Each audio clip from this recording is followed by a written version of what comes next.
ایک خوبصورت فارم میں ایک مرغی اپنی 5 ننھے چوزوں کے ساتھ رہتی تھی۔ چوزے ہر وقت اپنی ماں کے ساتھ کھیلتے، دانا چگتے اور اس کے پیچھے پیچھے دوڑتے رہتے۔ ایک دن مرغی نے چوزوں سے کہا، میرے بچوں، ہمیشہ میرے قریب رہنا۔ دنیا بہت بڑی ہے اور تم بہت چھوٹے ہو، مگر چوزے بہت شوق اور تجسس والے تھے۔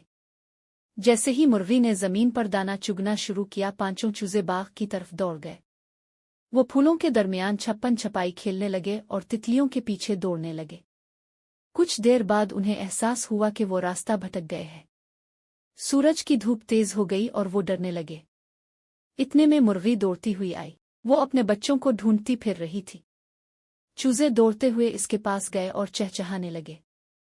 مرغی نے انہیں اپنے پروں میں چھپا لیا اور کہا، میں نے کہا تھا نا میرے بچوں، ہمیشہ میرے ساتھ رہنا۔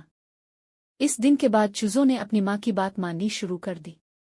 وہ کھیلتے تو تھے مگر کبھی زیادہ دور نہیں جاتے تھے۔ انہوں نے سیکھا کہ ماں کے ساتھ رہنا ہی سب سے محفوظ اور مزیدار مہم ہے۔